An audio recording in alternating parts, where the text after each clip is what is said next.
Hello guys, तो स्वागत है हमारे यूट्यूब चैनल में नॉलेजेबल बॉय। तो आज का टॉपिक है वर्ग और वर्गमूल। हम लोग आज पढ़ेंगे वर्ग और वर्गमूल। तो आइए कुछ इसके बेसिक्स जान लेते हैं। जब भी कोई संख्या को, मान लीजिए 4 को उसी संख्या से जो गुना करके जो हमें गुणनफल प्राप्त होता है, उसी को हम लोग बोलते हैं वर्ग। क्या बोलते हैं? वर्ग। अब कोई भी पूछ दे कि 4 का वर्ग कितना होता है? 16। 4 का वर्ग कितना हो जाएगा? 16। क्योंकि जब भी कोई संख्या को, मान लीजिए एक संख्या हमने 5 लिया, जब इसी संख्या को इसी से गुना किया जाए और जो हमें गुना करने पर प्राप्त जो गुणनफल होगा वो हमारा हो जाएगा 25। तो जो हमें गुणनफल प्राप्त होगा वही हमारा क्या कहलाया जाएगा? वर्ग कहलाएगा। जैसे कि मान लीजिए 18 है, इसी को अगर इसी से गुना किया जाए, 18 को 18 से गुना किया जाए तो हमारा प्राप्त होता है 256। क्या प्राप्त होगा? 256। तो कोई भी पूछे कि आप 18 का वर्ग बताइए कितना होगा, तो कितना हो जाएगा? 256।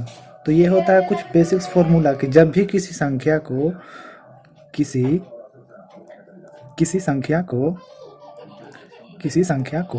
उसी से जब गुना किया जाता है, उसी संख्या से गुना किया जाता है।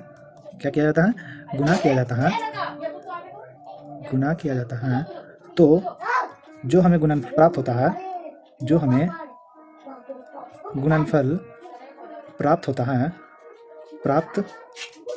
है, उसे वर्ग कहते हैं। उसे क्या कहते हैं? वर्ग कहते हैं। जैसे मान लीजिए कि 17 का हमें क्या निकालना है? वर्ग निकालना है। तो जब 17 को इसी से हम लोग मल्टीप्लाई करेंगे, जो हमारा निकल कर आएगा वही हमारा क्या कहलाएगा? वर्ग। तो ये बेसिक सा चीज़ है।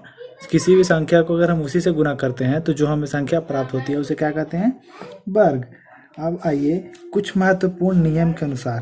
किसके अनुसार? नियम के अनुसार। कोई नियम कहता है कि जब किसी संख्या के लास्ट में 2, 3, 7, 8 यह 4 संख्या किसी भी संख्या के लास्ट में अगर आता है तो वह कभी भी पूर्ण वर्ग नहीं हो सकता है। कैसे? आइए जानते हैं। मान लीजिए 2 लास्ट में 2 है, लास्ट में क्या है?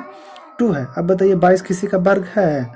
नहीं है। 2 दूनी 4, 3 3 9, 4 चौके 16, 5 5 25। 5 का अगर निकाला जाए वर्ग तो इसका आता है 25, और 4 का निकाला जाए तो आता है 16, और 16 25 के बीच में होता है 22। 22 किसी का वर्ग है?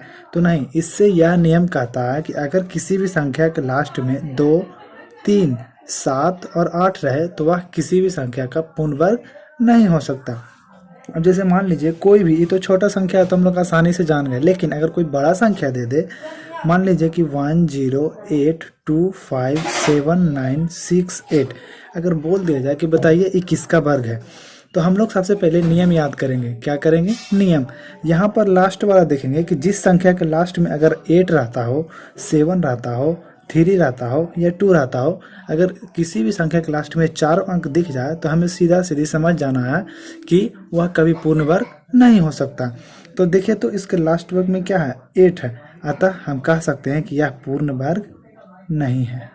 पूर्ण वर्ग क्या है? नहीं है। तो इस प्रकार नियम से हम किसी भी बड़े से बड़े क्वेश्चन को आसानी से सॉल्व कर सकते हैं। अब आइए दूसरे नियम के अनुसार। पहला नियम क्या था हमारा कि जिस भी संख्या के लास्ट में 2 रहे, 3 रहे, 7 रहे, 8 रहे, वह कभी भी पूर्ण वर्ग नहीं हो सकता है। पूर्ण वर्ग नहीं हो सकता है। अब आइए दूसरे नियम क्यों। दूसरा नियम यह कहता है कि जब भी कोई सम संख्या का अगर वर्ग निकालेंगे तो हमेशा हमें क्या प्राप्त होगा? सम प्राप्त होगा। जैसे एग्जाम्पल के तौर पर लेते हैं कि सम संख्या किसको कहते हैं? जो 2 से डिवाइडेड हो। मान लीजिए 12 हमारा एक प्रकार का क्या है? सम संख्या। जब इसका वर्ग करते हैं, वर्ग किसे कहते हैं? जब इसी को इसी से गुना करते हैं तो जो हमें प्राप्त होता है उसी को क्या कहते हैं? वर्ग। जब इसको वर्ग निकालते हैं तो इसका मान आता है 144, 144। अगर 144 को 2 से डिवाइड किया जाए, 144 को 2 से डिवाइड किया जाए तो यह लगभग में 72 बार में कट जाता है। 72 बार में क्या होता है? कट जाता है। देखिए हम नियम के अनुसार क्या जानते हैं कि वह संख्या जो 2 से डिवाइड होती है सम संख्या कहते हैं। लेकिन यहाँ पे नियम क्या कह रहा है कि जब हम किसी सम संख्या का वर्ग करेंगे तो हमें क्या प्राप्त होगा, सम प्राप्त होगा। देखिए 12 जो हमारा था सम संख्या है, जब इसका हमने वर्ग प्राप्त किया तो हमारा क्या आया 144। जब इसी को 2 से डिवाइड किया गया तो यह 72 बार में पूरा कट गया। अतः हम कह सकते हैं कि जब किसी संख्या वर्ग संख्या मतलब सम संख्या का वर्ग करेंगे तो हमें क्या प्राप्त होगा, एक सम संख्या। आइए तीसरे की ओर, कहता है तीसरा नियम यह कहता है कि यदि किसी विषम संख्या का वर्ग किया जाए, यदि किसी विषम संख्या का वर्ग किया जाए तो हमें हमेशा विषम में प्राप्त होता है।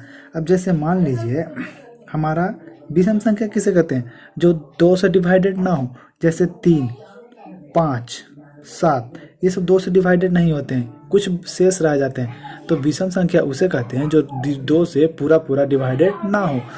अब जैसे मान लीजिए 3 का वर्ग करते हैं, 3 × 3 = 9। अब बताइए 2 से 9 डिवाइडेड होगा नहीं, इसीलिए हम कह सकते हैं कि जो हमेशा किसी भी विषम संख्या का वर्ग निकालेंगे तो हमेशा क्या प्राप्त होगा, विषम प्राप्त होगा। क्या प्राप्त होगा, विषम प्राप्त होगा। अब आइए चौथे नियम के अनुसार, चौथा नियम यह कहता है कि यदि किसी चौथा नियम कहता है यदि किसी संख्या पर शून्यों की संख्या सम हो, क्या हो, शून्यों की संख्या सम हो। जैसे मान लीजिए चौथा नियम लिख ही देते हैं, कहता है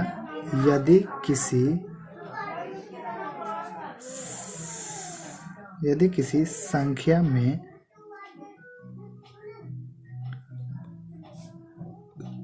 शून्यों की संख्या सम हो तथा शून्य को छोड़कर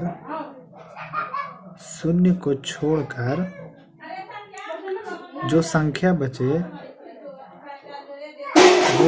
बचे वह पूर्ण वर्ग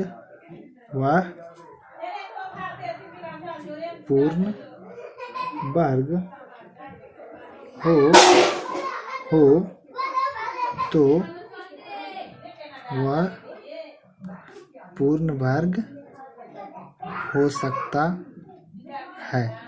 देखिए इस चौथा नियम कहता है कि यदि कोई संख्या मान लीजिए आपको दे दिया जाए, बोल दे 1000, बोल दे कि उस संख्या पर शून्यों की संख्या क्या होनी चाहिए, सम होनी चाहिए। सम मतलब कि 2 से डिवाइड होनी चाहिए, और शून्यों को छोड़कर जो संख्या बचे उसमें क्या होना चाहिए, वह पूर्ण वर्ग होना चाहिए। जैसे 1000 लिए, 1000 पर शून्यों की संख्या क्या है, 1, 2, 3। 3 हमारा क्या है, सम है कि विषम है, यह हमारा है विषम संख्या। क्या है, विषम संख्या। हम यहाँ पे नियम क्या बोल रहा है, सम संख्या। तो कहता है कि अगर सम संख्या इस पर रहेगा और इस शून्य को छोड़कर एक मतलब कि जो संख्या बचे वो क्या होना चाहिए, पूर्ण वर्ग। अगर ये हो जाता है नियम तो हम कह सकते हैं कि वह पूर्ण वर्ग हो सकता है। लेकिन यहाँ पर तो शून्य की संख्या 3 है, मतलब विषम है, तो यह पूर्ण वर्ग नहीं होगा। एक और एग्जांपल लेते हैं, मान लीजिए 10,000 लिए, कितना लिए, 10,000। इस पर शून्य की संख्या क्या है, सम है, 1, 2, 3, 4। 4 क्या है, सम संख्या है, सम संख्या है। 4 क्या है, सम संख्या। और शून्य को छोड़कर जो संख्या बचे वो क्या है, 1। 1 क्या है हमारा, 1 जो हमारा है यह भी एक पूर्ण वर्ग है। तो कहता है कि अतः यह किसी न किसी का पूर्ण वर्ग हो सकता है। तो यह 4 नियम है। आगे की क्लास में और नियम की बात करेंगे। तो इसी तरह का अगर आप मटेरियल चाहते हैं तो हमारे सब्सक्राइब करें चैनल को। Thank you.